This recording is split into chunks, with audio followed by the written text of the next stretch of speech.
লাগাম।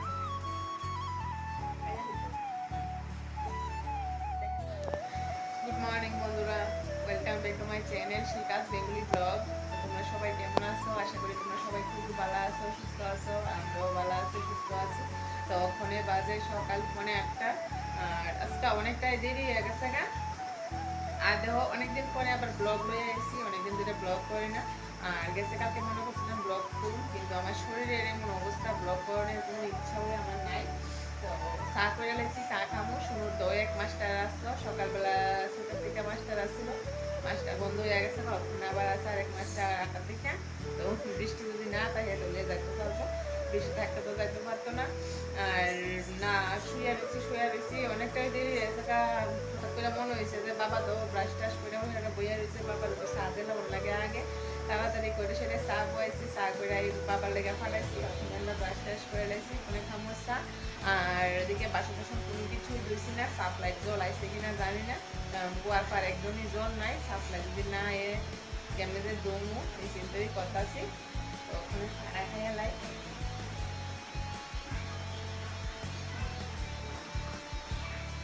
যতই শরীর খারাপ থাকুক চা কিন্তু খাওয়ান লাগে, চা না খেলে চলে না। তো চলো দেখতে থাকো আজকাল ব্লগ। এই দেখো শুনু মাস্টার বাড়ি যাইতেছে গা। আর না সকালবেলা বৃষ্টি নামা বয়ে তাহে, সকালবেলা বৃষ্টি হয়ে যাগা। তো এক মাস্টারের বাড়ি কিন্তু মিস হয়ে আছে গা, আর এক মাস্টারের তো আমরা তো ভাবছি যে এই মাস্টারও মিস যাব। তো যাই হোক বৃষ্টিটা ওখানে কমছে। তারপরে আমি আয়া পড়ছি, ঘর দরজা গুছাইতাম।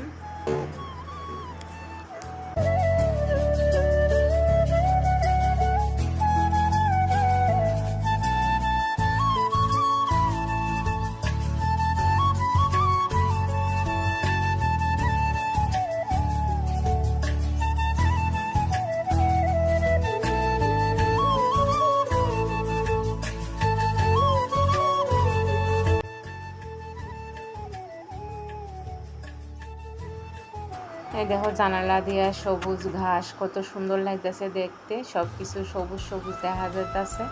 আর জানালা একদমই বন্ধ করে আমি রাখতাম পারি না, আর শীতের দিনে বেশি খুলতাম পারি না জানালা, লাগাই রাখুন লাগে প্রায় সময়, কারণ ঠান্ডা আয়ে প্রচুর পরিমাণে। আর গরমের দিনেও কিন্তু বাতাস আয়ে না, তবু মানে জানালা না খুললে আমার দম পুরা লাগে ঘরের ভিতরে। তো ওখানে ঘর দরজা গুছাই লাইতেছি। আর সকাল সকাল মানে ঘুম থেকে উঠে গেলে কিন্তু ঘরটা যদি ঠিকভাবে গুছানি না তাহে তো ভাল লাগে না, বিছনাটাও টান টান তখন লাগে। আর সুপা টুপাও একদম মানে অগোছালো থাকলে ভাল লাগে না দেখতে। আর শুনু তো মানে একদম ঘর দরজা অগোছালো দেখতে পারে না। তো ওখানে ঘর দরজা গুছাইয়ে সারছি, তারপর বাসি ঘরটা ঝাড় দিয়ে লাইতেছি, তারপরে যাবো রান্না করে। তারপরে দেখো সব বাসন লয়ে এসে ওখানে কুয়ার পার। আসলে বৃষ্টি থাকার কারণে কিন্তু ঘুমের থেকে উঠছি দেরি হয়েছে, বাবারে ও চা দিতে দেরি হয়ে গেছে গা আজকা। তো এলিগা সকরা বাসন আগে ধুইছি না, যার কারণে ওখানে লয়ে আইছি সব বাসন, সকরা বাসন। মানে রাত্রেবেলা যে ভাত টাত খাইছি এই বাসনপত্র রয়ে গেছে, তারপরে দিয়া চা খাইছি, চার বাসনপত্র সব একবারে লয়ে আইছি।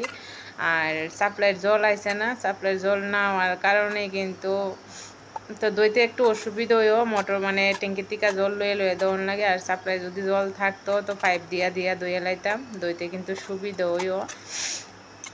আর একলগে বেশি বাসন আনলে মানে অনেকটাই পরিশ্রম লাগে। আর কুয়ার ফাটা দেখো এত শেওলা পড়ছে, আমি পারিও না পরিষ্কার করতাম। আসলে আমার শরীরটা তো ভালো না কয়দিন ধরে, তো শরীরটা এমন খারাপ হয়ে রয়েছে কিতা কইতাম আমি। আমার পেটে জানি খিদা করে, বমি বমি ভাব করে, মাথাটা ঘুরায়। আর পেট ব্যথা তো আছে, ওই অনেক দিন হয়ে আছে পেট ব্যথাটা। তো কমবো, একটু তো সময় লাগবো। তারপরে বাসন টাসন সব কিছু গুছাই লাইছি। আর না ঘর যেমন ওই থাকুক, গোটার কিন্তু যদি একটু গুছাইয়া রাখুন যায় তাহলে কিন্তু গোটা দেখতে সুন্দর লাগে। কয় না যে ভাঙ্গা ঘরও দেখতে সুন্দর লাগে যদি গুছাইয়া রাখা হয়। তারপরে দেখো চন্দনায় শুটকি আনছে, মানে যতটুকু পারি ঘরটারে সুন্দর রাখনের চেষ্টা করি। আর এদিকে দেখো চন্দনা শুটকি কাটা লাইতেছি, শুটকি দিয়া ঝোল করুন। শুটকি কিনা আনছে, একটু আগে ভিজাইয়া না রাখলে তো মানে ভিজে না, এলিগা ভিজাই রাখছি। তো দেখো জল দিয়া লাইছি। তারপরে আনছে দারকিনা মাছ, শরীর ভালো নাই আমার, তবু দেহ মাছ আরও মিস নাই, মানে কয় না সংসারের কাজ নিজেরই করণ লাগবো, কিছু করণের নাই। আর মাছও একদম টাটকা।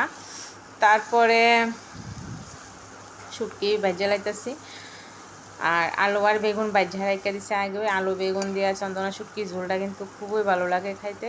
আর এত ধোয়া উঠতেছে, দেহ শুটকি ভাজলে এত ধোয়া উড়ে।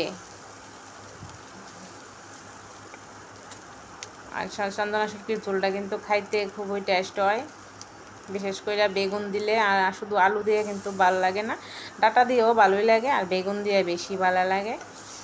তারপরে পেঁয়াজ দিয়ে লাইছি। দেখো ধোয়ার লেগে কিচ্ছু দেখা যাইতেছে না, এমন ধোয়া উঠতেছে।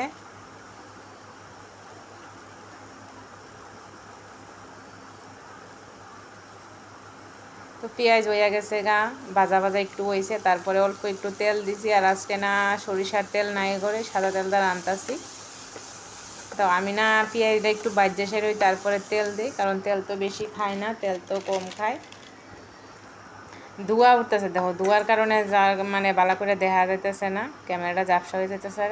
তো অল্প একটু শুধু ধনিয়ার গুঁড়া দিছি, আর এখানে রসুন তেতো করে রেখে দিছিলাম, রসুন দিছি। আর একটা কথা কইতাম, আমি যে মানে বাড়াবুড়ি একদমই বন্ধ করে লেছি, একদমই বাড়তাম পারি না শিলনোড়ার মধ্যে, এলিগা রসুন থেতো করেই দেই। আর এদিকে দেখো একটু শুকনো লঙ্কার গুঁড়া দিছি, কাশ্মীরি মরিচ দিছি একটু, আর দিছি হলুদ। তো মশলাটা ভাজা ভাজা হয়ে গেছে গা। শুটকির ঝুলে আদা টাদা কোনো কিছুই দিই না। তো আলু আর বেগুন যে ভাজা রাখছিলাম ওখানে দিয়া লাইছি, দিয়া একটু কষাইছি, কষাইয়া তারপরে ঝুল দিয়া লাইছি। আর ঝোলটা রাঁধতে গিয়ে ওই হঠাৎ করে আমার যেন ওখানে শরীরটা জানি কিতা করতেছে, আমি যেমন আমার কাছে লাগতেছে মাথা ঘুরাইতেছে, আমি পয়রা জামুগা এমন অবস্থার মধ্যে ঝোল রাঁধছি। তো ধনিয়া পাতাও দিছি, দিতেই আমি কইতাছি আজকে তো ঝোল বালা হইতো না খাইতে, আমার জানি শরীর মানে হঠাৎ করে এমন খারাপ হয়ে গেছে। আসলে ট্যাবলেটও খাইছি, খালি পেটে খাইছি, পরের থেকে শরীরটা জানি গামা গামা দিয়ে সেরা কিতা করতেছে। ফাঁকাও চালাই রাখছি, কিন্তু ফাঁকা চালানোর কারণে আরও ধোয়াটা বেশি উঠতেছে। আর শরীরটা যদি খারাপ করে এলা তাহলে কিন্তু রান্নাবান্না কোনো কিছু ভালো লাগে না, কিতা করুম, রান্না তো করণই লাগবো। তো ঝোলটা ডাকনা চাপা দিয়া কিন্তু আমি আবার বিছনাত গিয়া শুয়ে রয়েছি কুতুরা। তারপরে দেখো রান্নাবান্না শেষ হয়েছে, কাঁকরোল ভাজা করছি, তারপরে মাছের তরতরা, আবার মাছের তরকারি, আর শুটকির ঝোল। তারপরে দেখো বাবা খাইতে বসে, আমি এতক্ষণ ধরে শুয়ে হয়ে রয়েছি। তো বাবা আইসে, বাবারে ভাত দিছি। তো বাবা আরেক দিন খাইছিল আমরা করে টেবিলটা মানে ডাইনিং টেবিল আনার পরে, আর আজকা বসে খাইতো। তো ওখানে বাবা কিন্তু খাইতো বলে ভালোই লাগে, কারণ বাবার তো অসুবিধা হয় না, টেবিল আছে ওখানে করে। এতদিন তো বড় করে খাওয়া দিতাম, টেবিলে থুয়ে থুয়ে খাইতো। বাবা তো নিচে বইয়া খাইতে পারে না, বাবা টেবিলই খা। তারপরে আমরাও স্নান টান করে সেরে আয়া পড়ছি, ওখানে আমরা ভাত খাই এলামও, ছানো শুনুরে করতেছি আয়া পর। ওখানে বাজে গেছে গা 2টা। আর শরীর যদি মানে খারাপ থাকে তাহলে কোনো কিছুই ভালো লাগে না। দেখো আমার কিন্তু ভালো একটা স্ট্যান্ডও নাই, তো এই কারণে আমি সবসময় ভিডিও সুন্দর করে করতাম পারি না, তবু মানে যতটুকু পারি তোমরা এগুলোকে শেয়ার করার চেষ্টা করি। অনেকদিন পরই কিন্তু ব্লগ করতেছি আজকা, আর 2 দিন না 3 দিন হয়ে গেছে, শরীরটা একদমই খারাপ, এই কারণে ব্লগ করা হয়েছে না। তো অনেক জায়গায় তরকারি রাঁধছি, তো বাবা কিন্তু সবজির মাছের তরকারি খাইছে না, শুটকির ঝোল খাইছে না, শুধু মাছের তরতরা আর কাঁকরোল ভাজা খাইছে, আর ডাল খাইলেছে, আর কোনো কিছু খাইছে না। আর এদিকে দেখো বিকাল হয়ে গেছে গা, আবার মানে মাঝখানে আর কোনো ব্লগ করছি না, ঘুমাই আসছিলাম আমি। তো হঠাৎ করে দেখি আকাশের অবস্থা খারাপ হয়ে আছে গা, ঘরে জল লইতাম মন হই নাই। তারপরে পাইপ লাগাইছি, কারেন্ট গেছে গা, যাই হোক কারেন্ট আবার আইছে, তারপরে জল লইছি, আকাশটাও আস্তে আস্তে একটু পরিষ্কার হয়েছে একদম।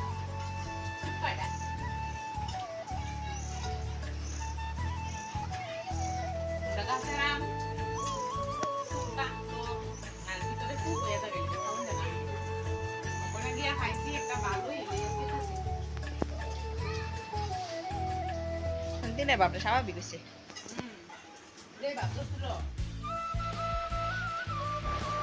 এই দেখো সানাসুর আনছে, তো বয়ামের মধ্যে ডালা রাইখা দিতেছি, কারণ প্যাকেট কাটা যদি রাইখা দেয় তাহলে কিন্তু মানে মচমচেটা থাকতো না, একটু কোথায় যাইব গা। এদিকে বয়ামের মধ্যে ডালা রাইখা দিছি, এক বয়াম হয়েছে। আর এদিকে আনছে কাবলি বুট, ছোলা বুট, মটর, মানে অনেক জাতেরই আনছে, গোলমরিচ আনছে। আর এদিকে টিফিন, তো ঘরের মধ্যে টিফিন আসছিল না, তো আনছে টিফিন। আর একটু সানাসুর প্যাকেটে লইছি, এটি খামু আমি অল্প একটু। তারপরে সবাই একসাথে টিফিন খাইয়া লাইতাছি। ওখানে কিন্তু আমরা রান্না করেই খাওয়াবো, টিফিনও খাওয়াবো রান্না করে, ভাতও রান্না করেই খাওয়াবো। তো এতদিন তো অনেকটাই কষ্ট করছি, টেনা টেনা খাওয়ান টাউন দিছি, ওখানে আর দিই না, ওখানে রান্না করেই খাওয়ানো। তো আজকের মতো এই পর্যন্ত, টাটা, শুভ সন্ধ্যা।